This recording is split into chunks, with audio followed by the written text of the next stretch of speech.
Assalamualaikum warahmatullahi wabarakatuh.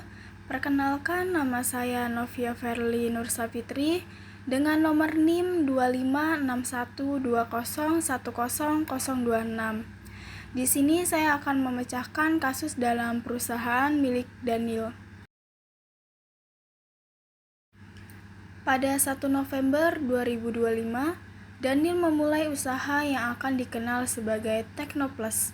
Berikut ini adalah transaksi yang terjadi pada Teknoplus selama bulan November 2025.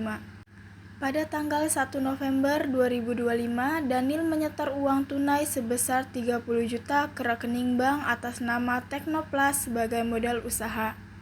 Pada tanggal 4 November 2025, Teknoplus membeli peralatan komputer seharga 12 juta secara tunai.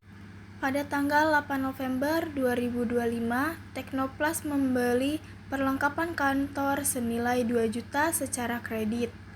Pada tanggal 15 November 2025, Teknoplus menerima pembayaran tunai sebesar 9 juta atas jasa konsultasi teknologi yang telah diberikan.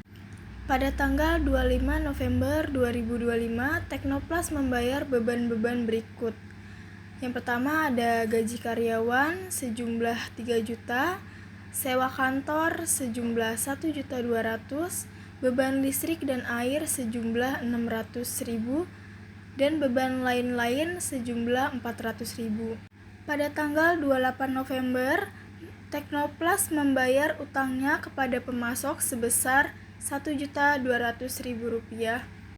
Pada tanggal 30 November 2025, stok perlengkapan yang tersisa dihitung sebesar Rp700.000.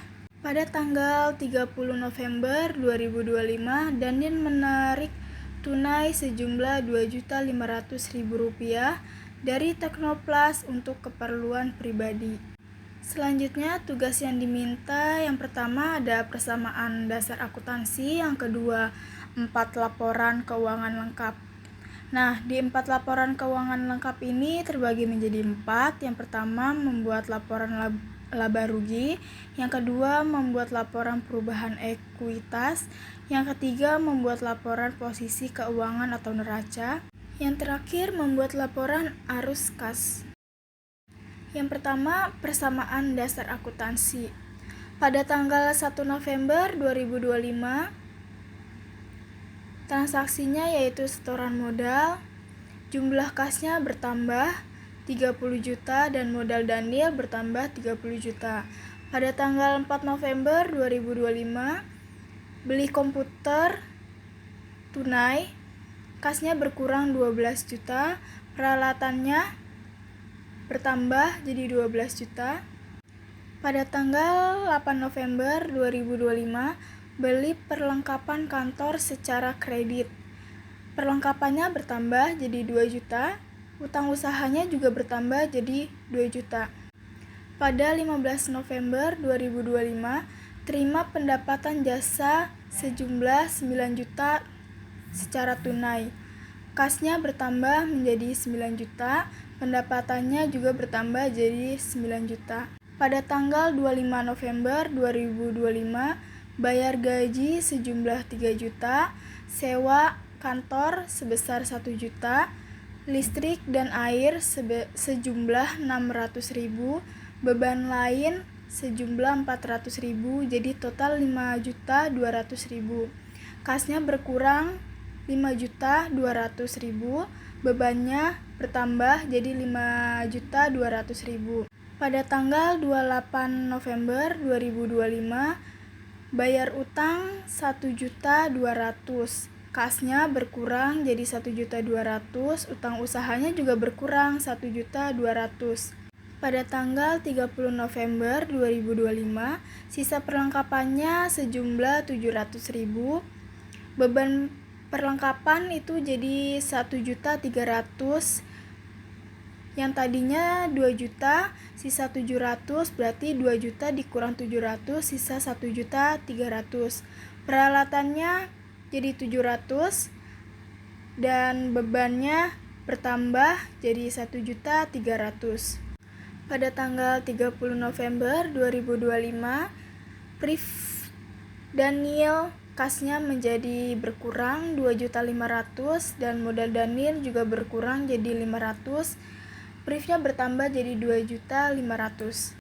Yang kedua adalah laporan keuangan. Yang pertama, laporan laba rugi.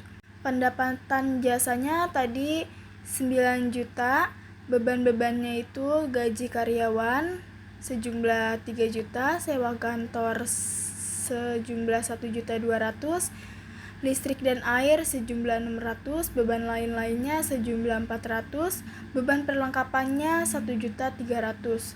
Total bebannya jadi 6.500.000 rupiah. Laba bersihnya 2.500.000 rupiah. Selanjutnya, laporan perubahan ekuitas. Modal awal atau setoran Daniel sejumlah 30 juta. Laba bersihnya 2.500.000. Prive-nya 2.500.000. Modal akhirnya 30 juta rupiah. Selanjutnya ada laporan posisi keuangan. Yang pertama ada aset 30 juta dikurang 12 juta ditambah 9 juta dikurang 5.200.000 dikurang 1.200.000 dikurang 2.500.000, hasilnya 18.100.000. Peralatan komputer 12 juta, perlengkapan 700, total asetnya 30.800.000. Liabilitas utang usaha ada 2 juta dikurang 1.200.000, hasilnya 800.000. Ekuitas modal akhir sejumlah 30 juta, total liabilitas ditambah ekuitas sejumlah 30.800.000. Yang terakhir ada laporan arus kas. Arus kas dari aktivitas operasi penerimaan jasa itu 9 juta, pembayaran gaji 3 juta, pembayaran sewa 1.200.000, pembayaran listrik dan air 600.000, pembayaran beban lain-lain 400.000, pembayaran utang 1.200.000, kas bersih dari operasi yaitu ada 2.600.000. Selanjutnya arus kas dari aktivitas investasi. Pembelian komputer 12 juta dan kas bersih dari investasi 12 juta rupiah. Arus kas dari aktivitas pendanaan setoran modalnya 30 juta, prive-nya 2.500.000, kas bersih dari pendanaan yaitu 2.500.000. Selanjutnya kenaikan kas bersih. 2.600.000 dikurang 12 juta ditambah 2.500.000 sama dengan 18.100.000. Jadi saldo akhir kas yaitu 18.100.000. Cukup sekian dari saya, kurang lebihnya mohon maaf. Wassalamualaikum warahmatullahi wabarakatuh.